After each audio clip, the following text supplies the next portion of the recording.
then suddenly you're left wondering what went wrong. But don't worry, we've got you covered this Valentine's Day. We've called in the best in the business, or at least the best we could find, to help you with your relationship or love dilemmas. Is your partner moving like a free agent, debating whether you're building for the future or just wasting wages on a flop? Well, now it's time to listen to what the experts have to say. That's out now, right now. I've got to say, it's absolutely hilarious. Some of the advice that Ty gives, you'll be single by the end of the day. Trust me on that. That was you. I hear you a lot. You was there watching, innit? Because I could hear you laughing at the back. Oh my days! I was there watching. I was killing myself with laughter. And he's serious when he's saying half of this stuff. Yeah, we know Ty. Honestly, we know Ty. He doesn't mess about. Honestly, listen, Turkish, welcome along. Welcome along to all of you guys. It's great to have you on board here. It's Valentine's Day today. So I hope you guys have been showing a lot of love. Love for the love, as Turkish says, all around. And Turkish, first time I've seen you, spoken to you this week since the news about Havertz broke. So, that's interested to get your opinion on it. And then also, of course, the fact of the matter is now, and I sort of touched on it last night, it's done now. It's gone. I mean, we've got no strikers. Yeah. We've got 3 players for tomorrow's game. We've got a game ahead of us against Leicester. Liverpool dropped a couple of points the other night. We must win this game. It's no more time for excuses. We've got no attackers. We've got to go for it. So I want to get your steer on that. And also, Mikel Arteta had his press conference today, and I've got a few of the quotes from that, and want to get your and everybody out there's opinions on that as well. But first of all, Turkish, the Havertz news. What did you think about it when you heard it? Because I haven't been able to speak to you on it yet. Obviously, we've had bad luck. We have had bad luck with injuries, but we haven't helped ourselves. That's some people expected it. Some people looked at the way we've handled the window and said we deserved it. I don't think you can say that when you look at the injuries we've had throughout the season. It has been very much bad luck to key players, which is the case again. But, how does the saying go? You make your own luck. And, Arsenal always failed to make any good of the luck, because when we have a chance to alleviate some of the pressure on some of the names that are in the attack at this moment in time, who are coming under scrutiny or who are currently out injured, the club did nothing. The club did nothing but just, rest upon them even more, look for internal solutions more than ever. And those internal solutions, one by one, have dropped since mid-January. Jesus, Martinelli, and now Havertz. I mean, in particular, Havertz, what did the news do for me? I'm not Havertz's biggest fan, but he's better than nothing. He's a body. He does work hard. He does put himself about. He does, get into duels and whatever else. And that is better than nothing. Essentially, we're left with nothing now because one of the players coming in is Sterling, and we haven't relied upon him the whole season. We haven't really even given him the chances to say that now this is an opportunity for him to kick on. We haven't seen anything from him to kick on from. So we're left in a predicament, but you said it's done. It was done, February the 3rd or whenever the transfer window ended, it was done. But this just further adds salt to the wounds, because it's just left us with 3 players and a 22-year-old that hasn't played a game for us in Butler or Oyedeji, if he's still around. Yeah, it is a really rough situation. I'm looking at some of obviously, Mikel Arteta, for the first time, he spoke to the press today, because, of course, we got the game against Leicester tomorrow. And some of the things that he said in his press conference, he was asked about Havertz's injury. And he said how he got it. He was going to stop a shot, he said, stretched the leg and done his hamstring. So that's how he did it. He was asked about the load of players, how many games, these players are having to play. He said, and he was saying about how he's managing the load. He said, very limited We train less than ever. It's normal. There's no time for training. The problem is if you don't train the muscle, you expose the muscle and the tendon to something that cannot recover. Now, surely then he's putting himself in a bit of problems because he's always spoken about playing with these small squads, Turkish. Yeah. And if you've got a small squad, the load is going to be heavy, isn't it? He's funny, man. This season, he's saying a lot of things that are quite hypocritical of when you look at things he's said and done in the past. You know, he talks about the amount of games Havertz and maybe Saka have played, but, you know, how many times have we said Saka needs an adequate backup? And this season, even I've looked at Havertz and said, you know, he is tired. You know, I get that. But where is the help? Where is the rotation? January's there, do sign. And you lot didn't. And, you know, there is no one being held to account. You know, it's just us fans trying to juggle names and work out who's to blame, whether it's Tim Lewis signing it off or Jason Ato, if that's his name. Like, you know, we're just left twiddling our fingers, wondering how the hell the club have done this. So Arteta, like, you know, he's a bit cheeky to mention the workload and everything when we could all see it coming in some way, shape or form. You know, we used to say, Arteta said Havertz is robust last week. We used to say that about Saka, and they were. But even the most robust player, in the end, you know, will come. Well, unless you're Lionel Messi, I think he's one of the only players I've ever seen that never picked up an injury that lasted more than a few months. But it's very rare that a player, even as robust as a Saka, won't succumb to an injury sooner or later. And that's what's happened to him. That's what's happened to Havertz. And the same could be argued for other players. Now, there is an argument that you don't know. Look, Saka was rested the game before he played where he got injured. And, you know, that would work against what I'm saying. But overall, the big picture, the pressure, the workload. Again, Fabregas said it in the past when he was young, the amount of pressure on his shoulders. Now, we're talking about Havertz. Now, he's not as young. But with Saka down, you're looking at the main man, the highest paid player, the guy that came into, you know, much division, but picked up his own song, picked up his own position in the number 9, and now he's gone down a cropper. This all leads to August, Rob, and Havertz is like a new signing. That's what this is going to lead to. Saka and Havertz are new signings. Oh, please, no. You say no. Watch. No. They can't do that. No, that would be it. They can't. Mind you, listen, no, I ain't even saying that, man, because I thought to myself, there's no way they can't sign a striker or a forward player in January, and they didn't. So I'll take that back. He was asked about Saka, actually. Now, there was this story going out around today that Saka had suffered a setback and would be out for a further 8 weeks. He denied that. He said there's been no setback on Saka. He said we have a long-term injury. What is faster? In a 10-day injury, 3 days is a lot, but it's too early. He's in an early stage of rehab.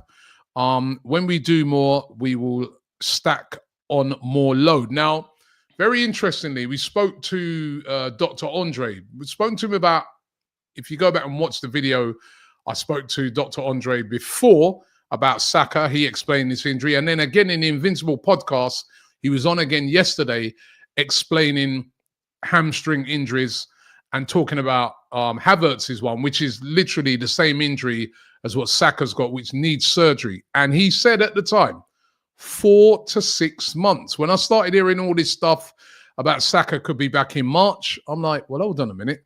The doctor's saying to me, the injury like that, and this is a very experienced doctor who's like gave Mikel Arteta his medical when he was at Everton, very experienced in these things. He said, Robbie, you ain't coming back in 3 months unless it's an absolute miracle. He goes, these sort of injuries, 4 to 6 months. And then he speaks yesterday. I urge anybody to go and watch that in Invincible podcast. He speaks about the different stages of how you come back from this injury. So first of all, he goes, it's just basically you have the surgery and you just got to rest and all that. Second part is now you're just working the muscles to build back that strength in it. Then the third stage is now you start to go out on grass, train, move. And I mean, those pictures that they put out about Saka, he was just in the gym. That's just the second stage. We might be lucky to see him before the end of the season because one of the other things that the doctor said is that with a big asset like that, you do not want to rush him back, because if you do and that goes again, it could be career threatening. So all this stuff I kept seeing about he's going to be back in early March, I was like, and I saw those pictures the other day and I was like, it's a good bit of PR because it looks like he's back, you know, in training, but he's not. He's in the gym. I mean, the only positive one is Ben White is back and it looks like he's going to be fit and ready to play in the Leicester game if needed. But what did you make of that Saka news? This, you know, surprise, surprise. You don't do nothing in the window and then the Saka PR comes out. Let's be honest here. We've got good games coming up. We've got difficult games coming up. Liverpool got difficult games coming up. They've got good games coming up. End of March, we'll see where it stands. But in all likelihood, the Premier League ain't happening, right? So, in my opinion, we'll probably know more by the end of March, especially looking at Liverpool's fixtures. We've got Forest away, United away. If by the end of March, the league is done, second, third, fourth, it doesn't really matter, right? So you're looking at quarterfinals, Champions League, if we make it past the last 16.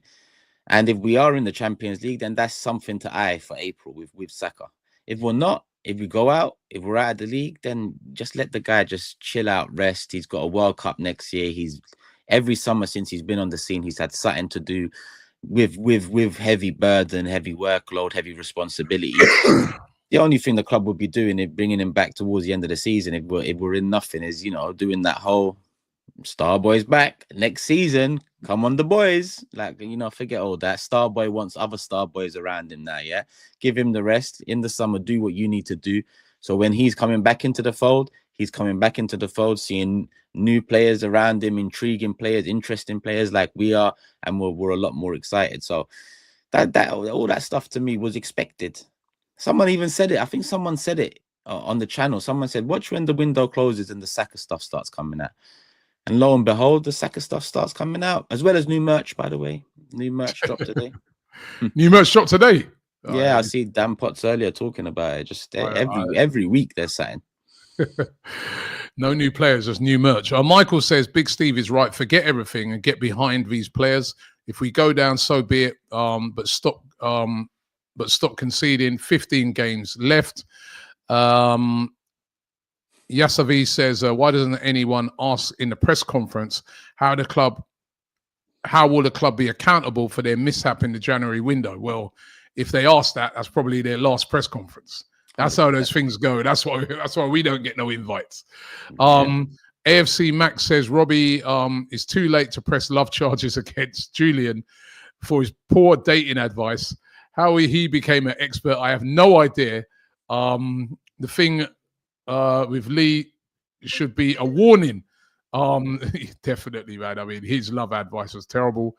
And Josephone says, love Robbie, but don't you admit that Turkish was right all along about the summer window? And the question for you both, do you think our time has come and gone for winning the title? Big up to Turkish, base as always. The title, listen, if I go back to that first comment where the guy talks about Big Steve, he is right in a way now. We got to get on with it.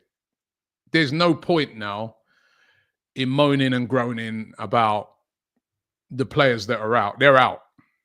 They're out. They're gone. You'll see, and again, this was another thing that Dr. Andre was talking about. He goes that when players are injured, my phone keeps ringing.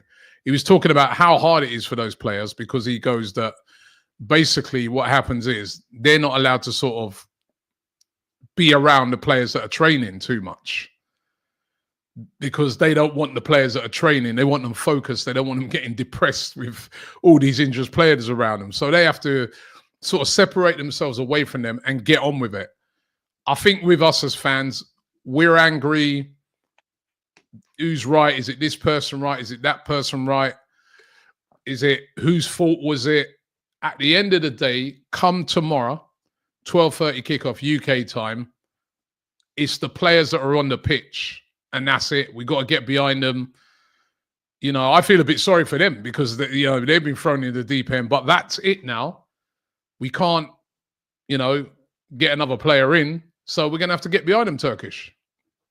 Yeah, you know, my argument is getting behind the players and supporting the players doesn't always come in the form of closing your eyes like everything's rosy and singing and cheering away. You know, many men in years gone by have done that on the battlefield before under poor leadership and have succumbed. You know, it's all good and well. It sounds, you know, Braveheart movie, Mel Gibson, you know, he's running through the fields and everyone's behind him. That's good when you've got a Braveheart leading you out, or you've got a Sheikh Mansour leading the way, and so on. But when you're doing that under an ownership that's literally just throwing you to the wolves, you've got to, you know, at some point you either wise up and support the players by asking for more for these players, because that's all I do. I love a lot of these players now. I like a lot of the team now. You know, people sometimes misconstrue my negativity or frustration with me not liking the players or where we are in comparison to 5 years ago. A lot of people like to say that. But then what about in comparison to 2 years ago or in comparison to 20 years ago? It's a different argument. You can form different arguments from looking at different times, 2, 5, and 20, different arguments, however you want to look back at it. I get all that. But the players need players. I love Fabregas. I look back at what Fabregas said and has said since. And I'm trying for that not to happen again to a Saka or Saliba or whoever else. You know, even a Gabriel who's now in the prime time of his career, the age-wise. I don't want them to feel like that. Fabregas felt like the club didn't want to win. They didn't do enough to win. They didn't buy the necessary players. Fabregas felt after a loss one day, he looked around. There's no winners. He mentioned just Van Persie and Nasri, I think. Don't quote me on the 2 names, but he mentioned 2 names and he said, that's it. That's a player that I loved watching grow through Arsenal, carry Arsenal, broken legs, penalty against Barcelona, staying on the pitch. And he left citing those reasons. Then Van Persie, I loved him. He left citing similar reasons. I don't want that to happen again. So I'm trying to support players in a different way to you. That's my thing. You support, be blind and do that. They need that as much as they need this. Yeah, but come tomorrow, none of that. You know what I mean? They're on the pitch tomorrow, right? They're up against Leicester tomorrow. You know, all our moaning and groaning right now ain't going to mean nothing until, I guess, at the end of the season. Now we need to push to try and find out, you know, well listen, I didn't even know what to say, but we have to get behind them tomorrow because that's it now. That's what we've got, you know what I mean? And I was sort of talking about it last night, that certain players now are going to have to step up. It's as simple as that. You know, whether they're going to be good enough to step up or not, we're going to find out. But players like Leandro Trossard, who at the start of the season didn't want to celebrate in that Villa game because he felt disgruntled because he wasn't starting games. Well, you're going to be able to start as many games as you want right now, right? Because you're the only one. Yeah. Raheem Sterling, who said at the start of the season that, you know, basically said in his video that he's going to prove everybody wrong. Now's your time. He's been used very sparingly. Lots of little cameo performances. You're going to get to start now. So, and you're going to be a very, very important player because that's all we got. So he needs to step up. Ethan, we've already seen Ethan do really well, but bigger demands are even going to be on Ethan now. So, yeah, and they're going to need all the help they can get. I mean, it's not going to make any sense. I was at a game the other day when there was literally a fan in front of me and he was just like, all game long, he was just having a pop at Sterling. And it actually in that game, Sterling didn't even do that bad, right? So can't have that now. We've got to get behind these guys because it's all we've got. And we're still in the league and we're still in the Champions League. I understand what you're saying, Turkish. You're right. They've been let down by the ownership or the whoever made these decisions on transfers. They've been let down badly. But no excuses now. We just got to get on with it. There's no point in crying about it. Somebody said yesterday, let's not cry about injuries and that like Spurs. And let's try and go out there and win something. Yeah, I get that. It's a balance, you know. We win on the weekend, Liverpool don't, points gap closes, belief becomes more, you know, conversations start flowing. Oh, Liverpool got this fixture, Liverpool got that fixture. I get it. It's not over. But the reality is it does feel like we're going into a battle that, you know, in the end, when we're going to come out with no bodies left, essentially, because we're just not equipped enough to go into this battle. We wasn't equipped enough before Saka got injured, let alone Saka, Jesus, Martinelli, now Havertz. People forget 4 players ago we needed a striker. Imagine 4 players later.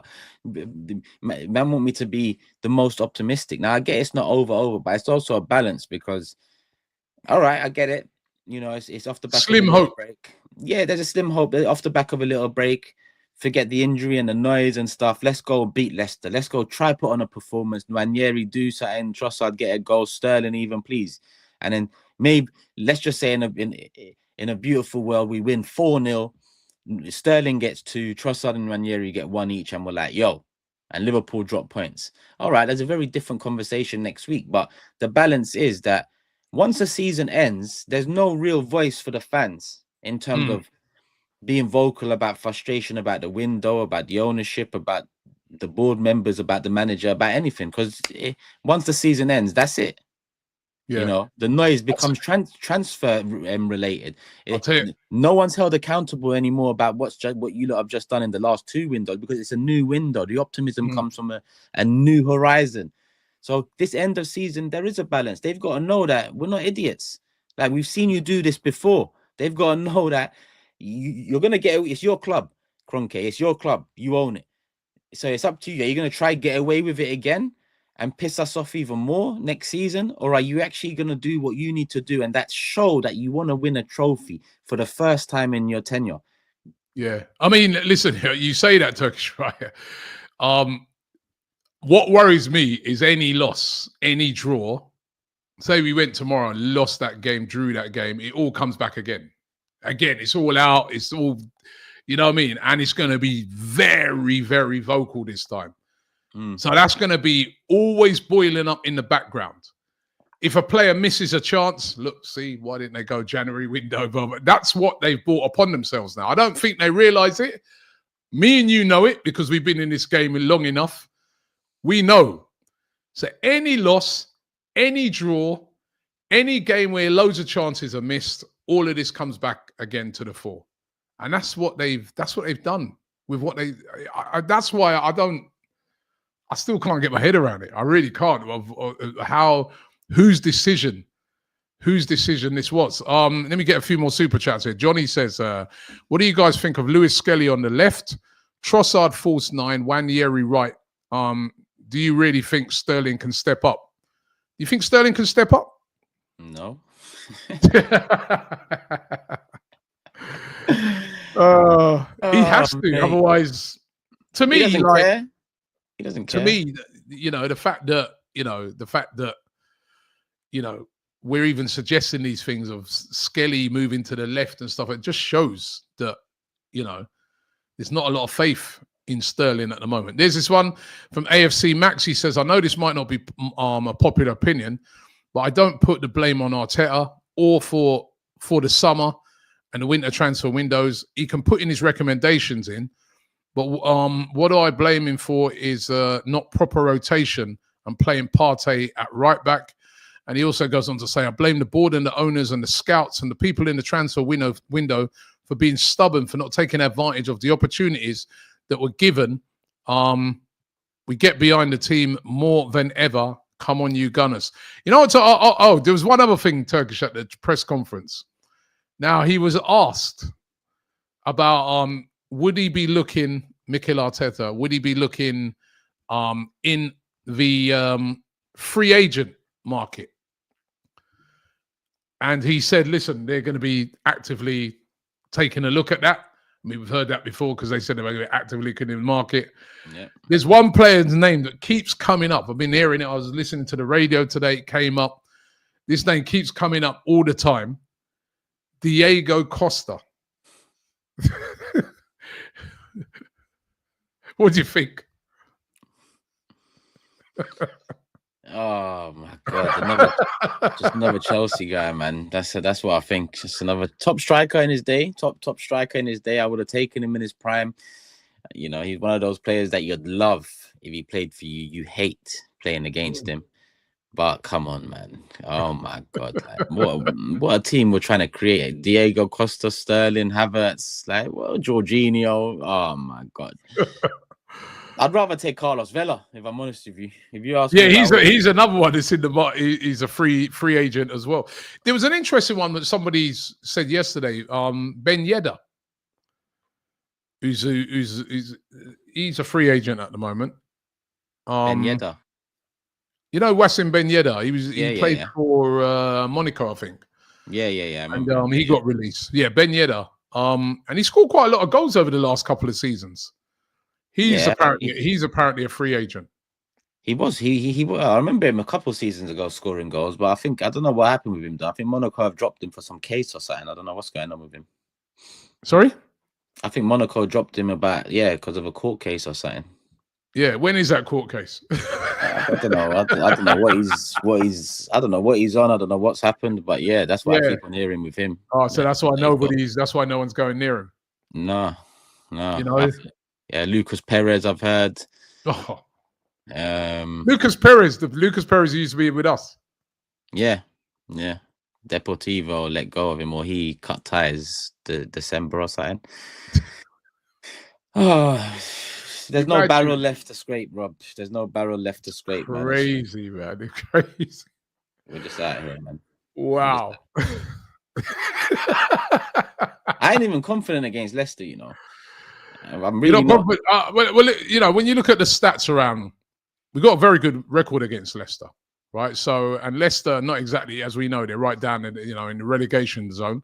Leicester have lost each of their last 6 Premier League games against Arsenal. Yeah. So that should give us a lot of hope. Arsenal have won their last 3 Premier League away games against Leicester. Just one fewer than they managed against in the previous 14. Arsenal have won 21 of their last 25 Premier League matches against teams sitting in the relegation zone. And also, Leicester City have lost each of their last 4 Premier League games without scoring. Come on. If we don't win this. Yeah, you're right. And the seed of doubt is only there because of all the stuff that's been going on, isn't it? Yeah, really. Yeah. Because even though I'm not Havertz's biggest fan, if he plays, I'm more confident against Leicester away than I am without him. And we're just limited in options. We've got to take our chances, which is something that we really failed to do throughout the season, whichever 3 we play aside from Saka. So we've got to take our chances, or we've got nothing to change it up in attack. If we're 1-0 up or it's 1-1 with 20 minutes to go, we've got nothing. Tierney, left wing. That's what we've got. So really, even though all them stats sound like it works in our favor, this game in isolation is a very different feeling. Like, I don't know, man. I don't know if Arteta's going to flip the script completely and try and go maybe different formation, which Lee Judges was suggesting, go 4-5-1 or 4-2-3-1. I don't know what he's going to do, but he says what did he say in the press conference? He said this after Saka got injured as well. It's an interesting project or an intriguing.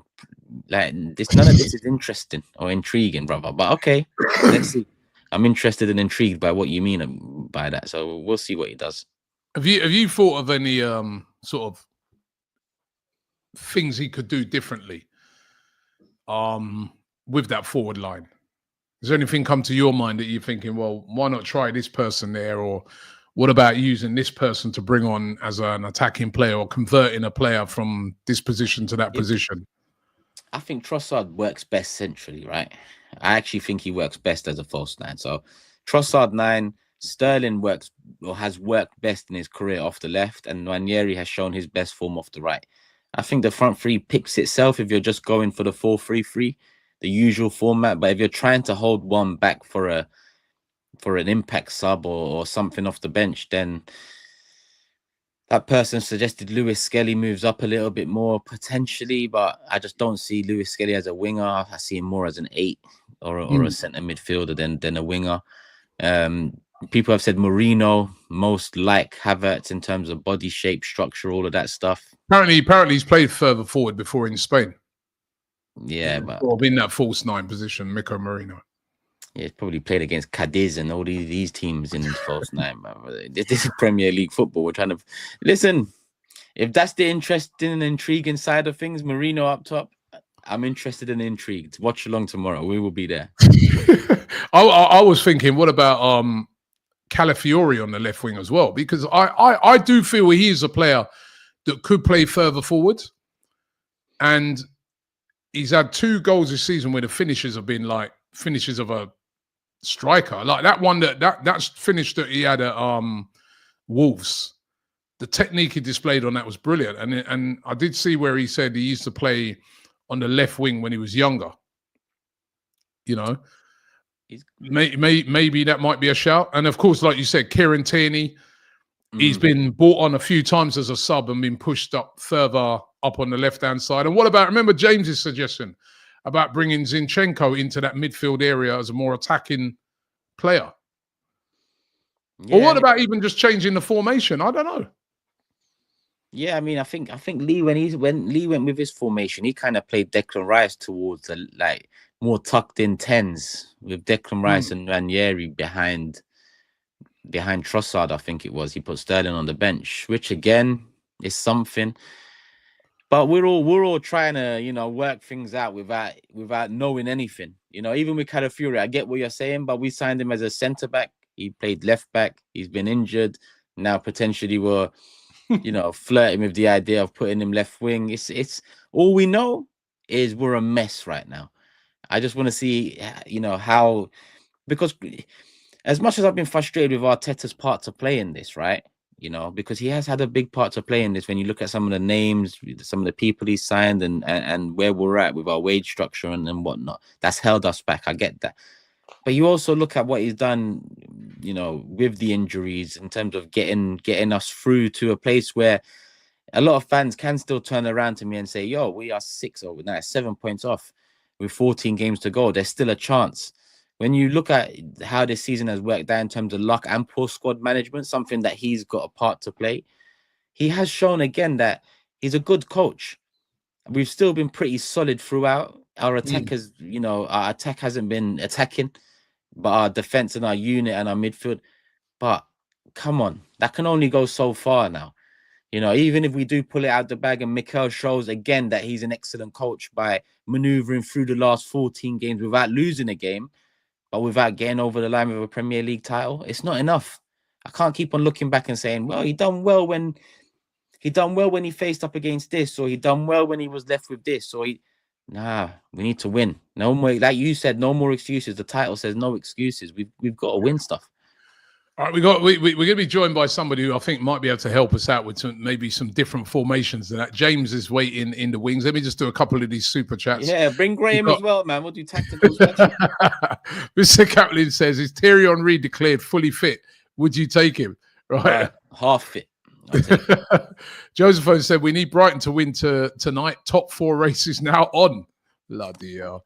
And AFC Max says, the facts are, if we go on the same run, I think, from last season, coming back from Dubai, we can still do this. And I'm not going to sit here and continue to be angry or disappointed. As the great man once said, let's do this. I mean, listen, yeah, it is what it is now. It is what we've got. The only thing is, when we went on that great run last season, Saka and all those guys were fit for that. That's not the case now. Let's get James in. How you doing, James? Oh, we got James. Let me see if we can change up the format a bit there. There we go. How you doing, James? Yeah, a bit better. How are you guys? Yeah, I know you haven't been too well, man. And all this, you sort of become the AFTV Havertz and Saka. Right. Yeah. Right. But I hope you're getting over your illness. How are you feeling today? It's just like a COVID or something. But so yeah, fine. To be honest, actually this morning I wasn't great, and then this afternoon I was like, hey, I've got some streaming in me, so let's do it. It's been difficult this week because had a lot to say around this Havertz stuff, and obviously Liverpool dropped points as well. So there's kind of a few things you want to talk about, but yeah, it's fine. Ending the week strong. But how are you guys? You're one of them guys. Liverpool drop points. Yeah. Liverpool drop points, man. Keep believing till the end. Brother, they extended their lead to 7 points. I don't know how everyone's saying they dropped. We were 6 behind. It's 7 now. What the fuck? But keep believing. Yeah, I guess that. Listen, under normal circumstances, Turkish, under normal circumstances, if everybody was fit, wouldn't you be looking at it and thinking, you know what? Because I was looking at even some of Liverpool's games that they got. You are right. We got a mixture of games, really, when you look at the games. But like, say we look at the next 3 games, ours are a bit more favourable than theirs. I mean, we've got that really difficult away trip to Nottingham Forest, but we've got Leicester away, we've got West Ham at home. I know we lost to West Ham last season. And then I looked at their games. I think they got Villa away, they got City away, and they got Newcastle in there as well. That's 3 really tough games. As well as sandwiched into that, they've got, obviously we return to the Champions League. So under normal circumstances, you might be seeing a little glimmer of hope. But I mean, James, if there is, say they drop more points. And I forgot they got Wolves this weekend as well, haven't they? Which they should win. But say they did drop more points and it became within 4 points. We got within 4 points because that is then striking distance, is it? Could you see what we've got left right now being able to overcome that? You're asking me or James? I'll say it's James. I know your answer already. I'm asking James. No, I don't. Look, okay. Here's how I honestly see it. I felt a while back. Well, it's February 14th. Happy Valentine's Day, everyone, by the way. Happy Valentine's. We're halfway through February, and not once this season have Arsenal looked at a level that matches what Liverpool are doing. So forget even just the injuries. Like, they're 7 points ahead. They've been the better team, and we're in this ridiculous injury situation with our forwards. So, of course, my hope is as low as it's ever been over the last 3 seasons, probably. But I will say that the title is No Excuses. So, yeah, when Liverpool drop points, I'm taking notice. Because I can't be thinking no excuses to not win trophies. And then when a result happens that makes it 0.5% more likely, me just go, it doesn't matter. Of course it matters. Liverpool can see in the 98th minute matters. They're probably still going to win it. But it does matter. Like, and it does change the situation slightly. And whatever I think of the higher-ups, whether they threw away the season by not signing a striker, whether their ambitions there, whatever I think of them, whatever we as fans think, because us as fans, I think, can feel whatever we feel.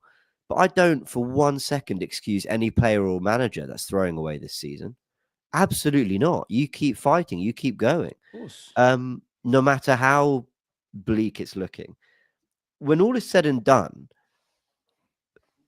we're second. Like, it's not, we're not talking about this because we're fifth and we're hoping we claw ourselves back into it. We're the closest team to Liverpool.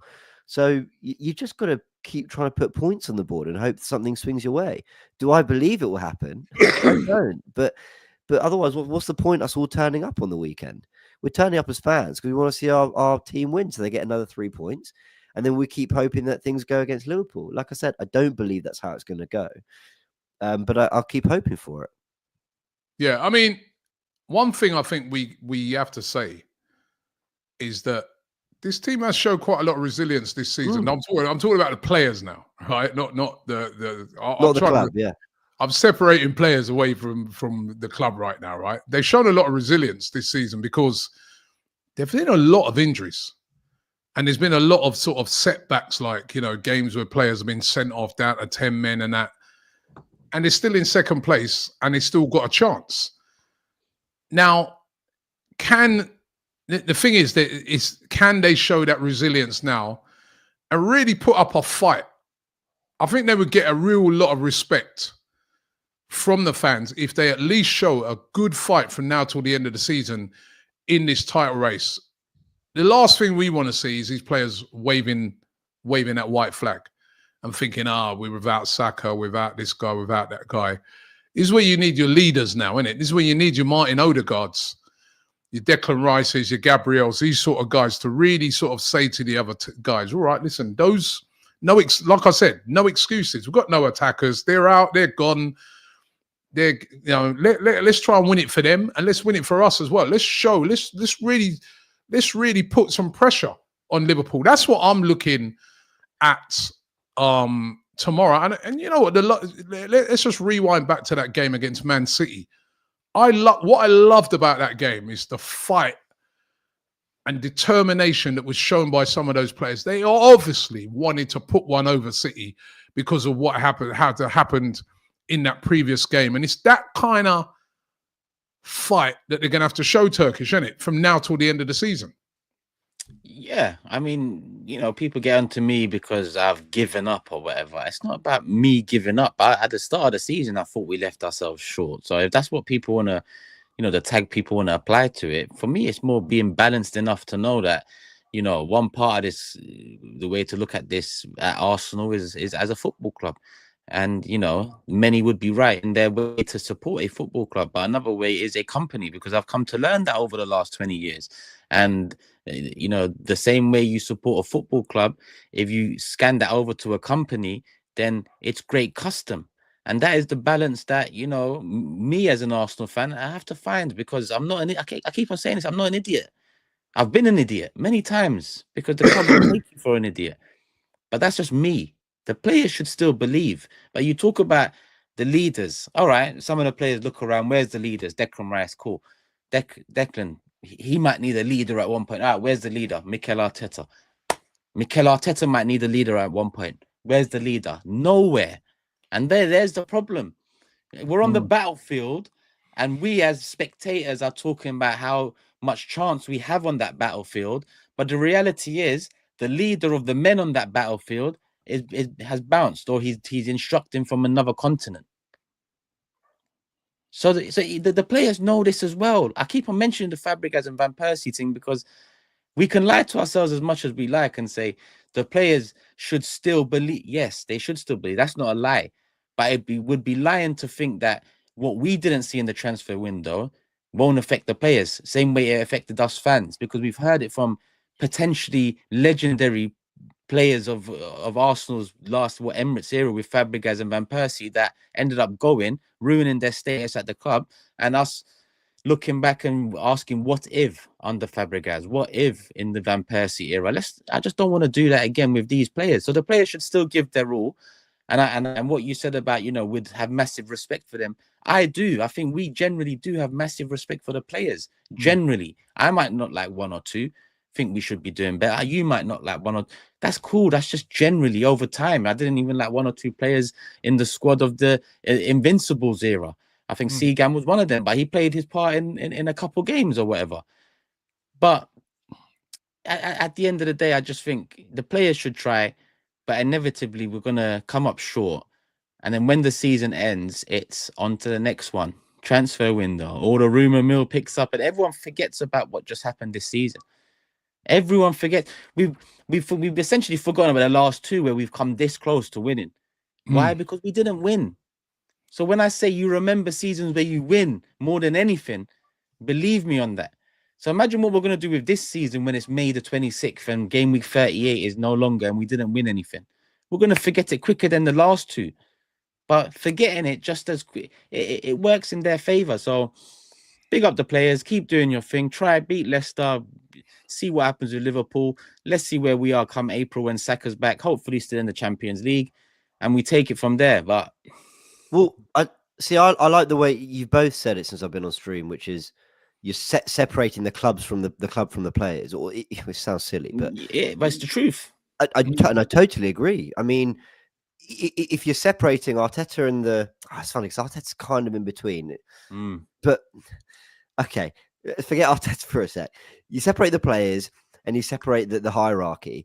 I'm screaming at the hierarchy. I'm furious. And I don't buy any of this. There wasn't an option. There wasn't nothing they could do. I still, to this day, don't buy it, and I'm furious with them.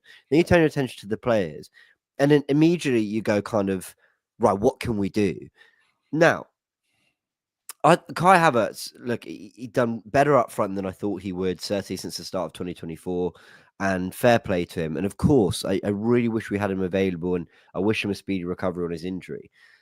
But I just want to put it out there that we've got 5 games before the 1st of April. which is that's a month and a half. Those 5 games are Leicester away, West Ham at home, Forest away, United away, and who's that fifth one? I can't. Chelsea at home. Listen, I'm not saying they're not easy, but Sterling can't play in that Chelsea one either. Brilliant. Then they're obviously not easy, especially that Forest away one with United. But there's a really nice gap between a lot of them. And I go into those games still expecting Arsenal to win every single one, even with the attack we've got. I just call me delusional, but that's just like we said, no attack excuses. I'm still expecting there's still good players going out there. Now, from April 1st, and it's all ifs, buts, and maybes, it's all fantasy stuff. And I'm sure there's Liverpool fans in the chat going, my word, focus on yourself. Try win 3 games in a row before you worry about us dropping points. But if we can do anything to claw that gap even more, Bukayo Saka and Martinelli return. And I think with Trossard up top, I think that's one of the most fluid front threes we could even put together, even with Havertz and Jesus fit. We saw that 2 years ago. Trossard as a false nine with Saka and Martinelli got the best out of them at times. All 3 were chipping in with goals.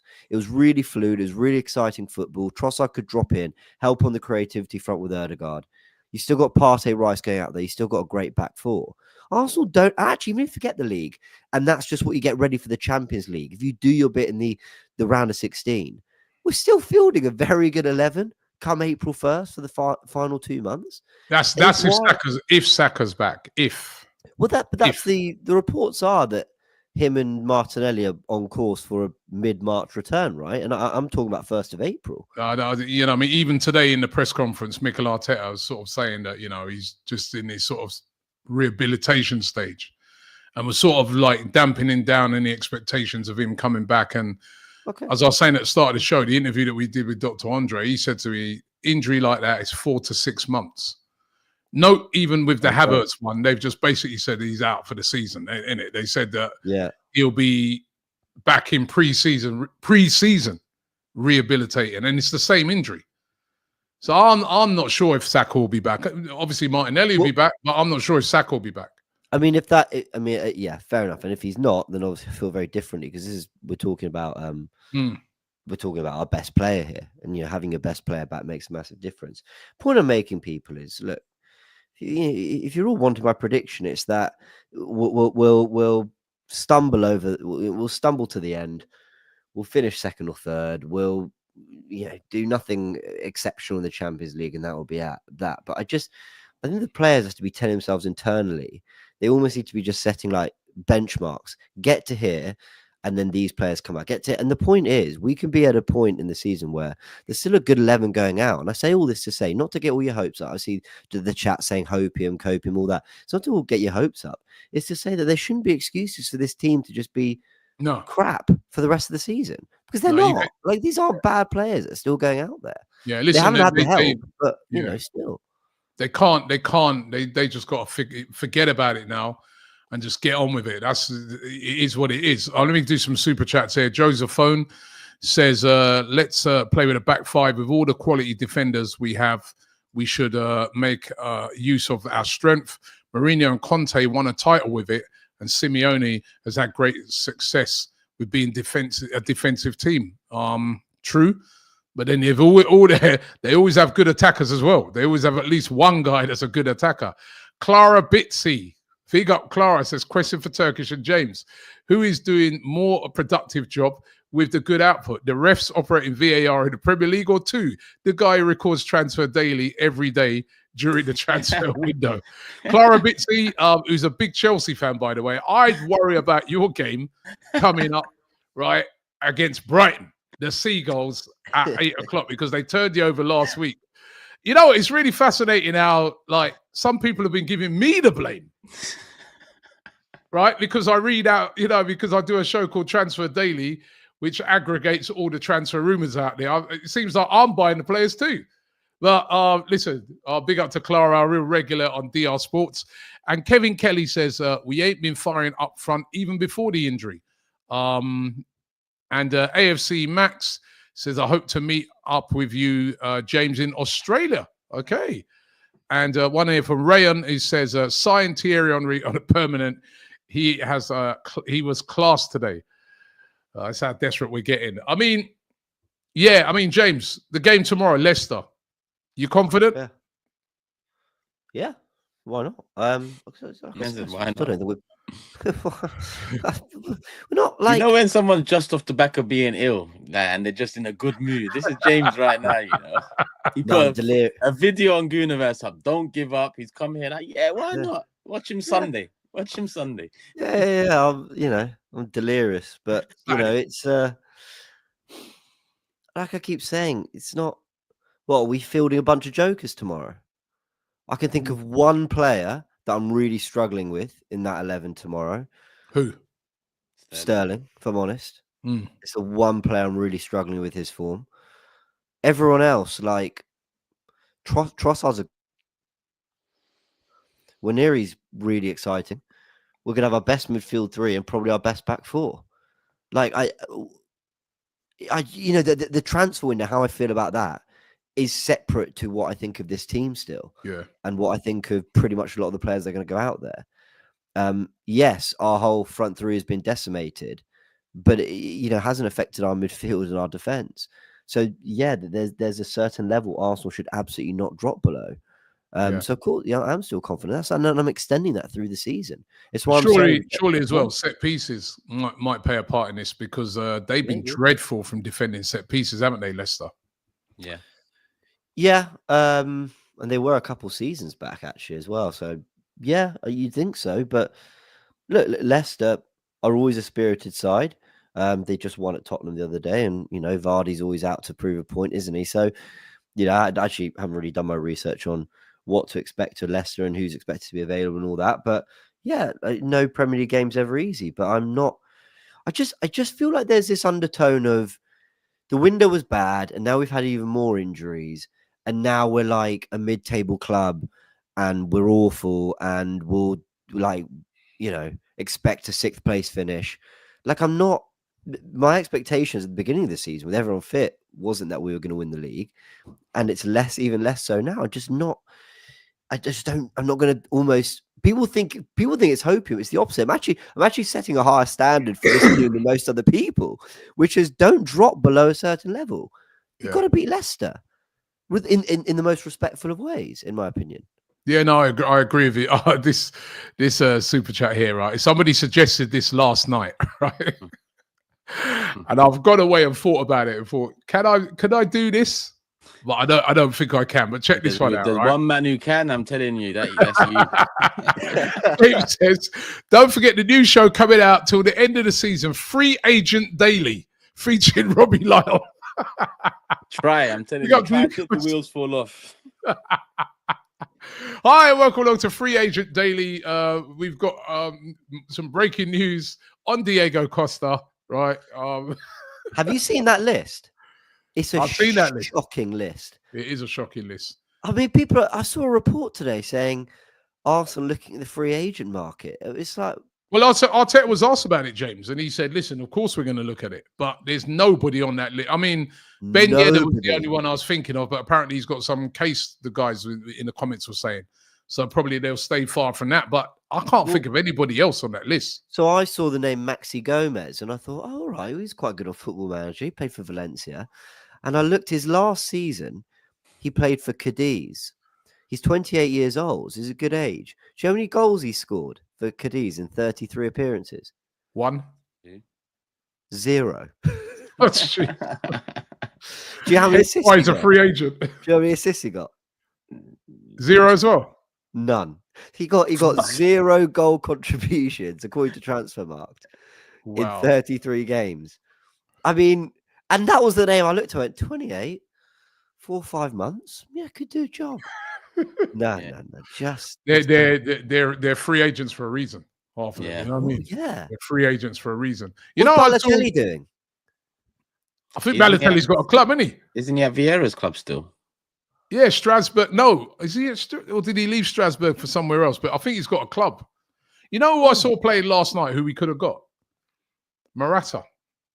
Oh, yeah. Don't. Yeah, but he's on loan at Galatasaray, and he helped make one of the goals. Remember him in the Euros? He was good. I'd have had him on loan, you know. Be better than nothing, Turkish.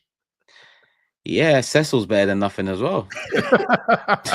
Well, Cecil is a free agent. Yeah, so yeah, put Cecil and Morata in the chat, pin them, and see who wins the vote. I'll vote Cecil. At the end of the day, right, that free agent, the free agents that are available shows everybody that we got to go with what we got. What we got is what we got. And as I've been saying all along, right, these guys need to step up. I think the one who's under the biggest pressure, Sterling. Mm-hmm. Sterling. You could actually turn your whole career around by putting in some great performances between now and the end of the season. You know, I heard this Chelsea fan on the radio today said, he goes, I hope he don't do well because then they're going to send him back, right? He goes, no, he said, I hope he does do well because then he might stay, right? Yeah. You know what I mean? Because we don't want him back. But listen, this is big for Sterling. You want to get back in that England squad. You said when you signed you had a point to prove. Now prove it. I've got a question for you both. Is this what we've seen of Sterling is at Arsenal so far? Is that his level, do you think? Or do you think there is a bit more in him? He's finished. Do you think but finished, sure, but like I think now level, though? I think we're going to find out now. I think we're going to find out now because you could have leveled it out before and said, well, you know what, he's only been had a little bit part. When he comes on, he's under pressure to, you know, last 10, 15-minute cameo. He's under pressure to take people on. And if he loses the ball, we get frustrated. Now we're going to see him in 90-minute games. So the pressure is on him. And so I think I'll be able to tell you over the next couple of games, I'll be able to tell you whether he's finished or not. But at the moment, with what I've seen so far this season, he's looked like he's finished. I remember Willian at Arsenal, and that might be one of the worst seasons I've ever seen from a player at the club in the years I've watched Arsenal. And listen, he went to Fulham and did well. Like, yeah, he's back at Fulham now. He's back at Fulham again. Like the third time. The guy's like 37, 38, and he's scoring good goals, playing well for Fulham, genuinely. I'm not saying obviously that's the level you want to get to. Levels though, isn't it? Really? No, but it's still Premier League levels, bro. Look at Robbie. Robbie's gone Everton and Fulham, and we look at him, and it looks like he's doing this. Emil Smith Rowe, and it looks like he's. But the same at us is it's different level. Like we need more. Yeah, look, I do hear that, but there was a contrast between looking absolutely useless for us and actually being like Fulham fans love Willian. I play football with one. He loves him. Thinks he's absolutely class. Like, and it's like, but it shouldn't be that big a jump. Look at Dani Ceballos. I mean, okay, we're talking levels. Dani Ceballos looked a joke for us. He's starting for Real Madrid, knockout games against Man City. Like, you make a good point, James. And you know, I mean, and this is why he has to step up, isn't it? I think we have a tendency to just completely write players off. And I think it's a fair statement to say Raheem Sterling will never reach the heights he reached at Liverpool, Man City. Yeah, we all agree. Bam. But my question isn't that. My question is this it? Does he not even have a shimmy and a strike in the top corner left in him? Does he not even have the cooking of a fullback every now and again? Just something. Yeah, fair enough, Turkish. The evidence proves you right so far, but it's got to be something. I don't think he's under no pressure. That guy's collecting money from 2 different clubs in every week, and he's not relied upon. No, he's going to be under pressure now, Turkish. I think Declan Rice, Odegaard, them 2 under pressure. Yeah. I think Saliba, Gabriel, them 2 are under the money. But I feel now he's going to be under pressure because now he's got nowhere to hide. Now you're going to be playing. And if he gets dropped out of the team now, when there's no options, that shows everybody that you're completely finished. So I think he's going to be under a lot of pressure. He's under the expectations are low from the fans because of what they've seen so far. But I feel that when he starts starting games, fans are going to be like, we're going to be looking at everything he does now. This is no longer little cameos. We need to see something. And I think. And I hate to say this, he'll get a lot of stick if he doesn't produce. So he's going to be under a lot of pressure.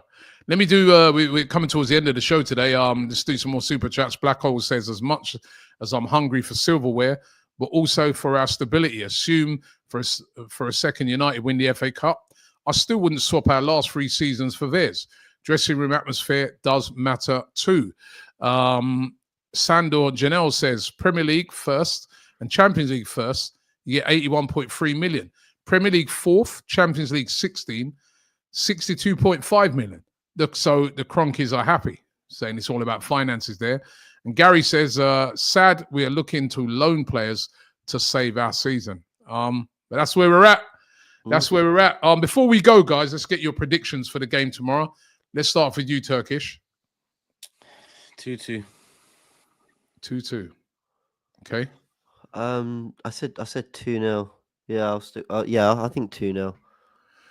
Yeah, I'm going to go 3-1. I actually think we score a few goals tomorrow, so I'm going to go 3-1. Napster says Strictly was part of Paul Merson's training today. The great man is coming back. If you don't laugh, then you'll cry.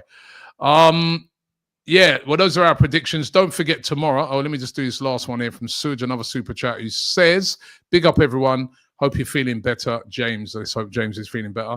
Just to remind everybody that tomorrow we will be at the game. I'm speaking to fans afterwards. It's going to be really interesting to see the game. It's going to be interesting to see that front three. We've got a watch along going on in the studio. Also, we've got the Starting 11 show. So, guys, make sure you jump on AFTV and check out everything.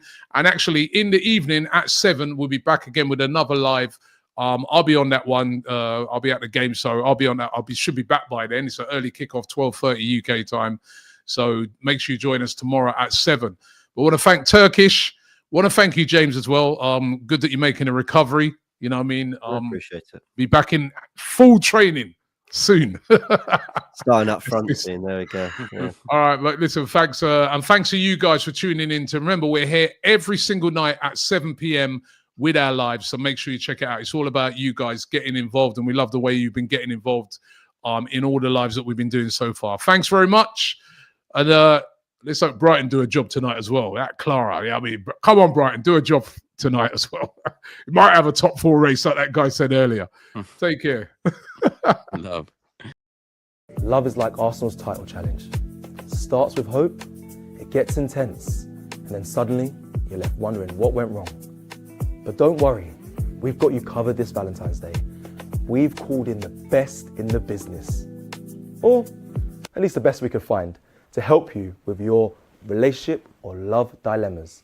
Is your partner moving like a free agent, debating whether you're building for the future or just wasting wages on a flop? Well, now it's time to listen to what the experts have to say.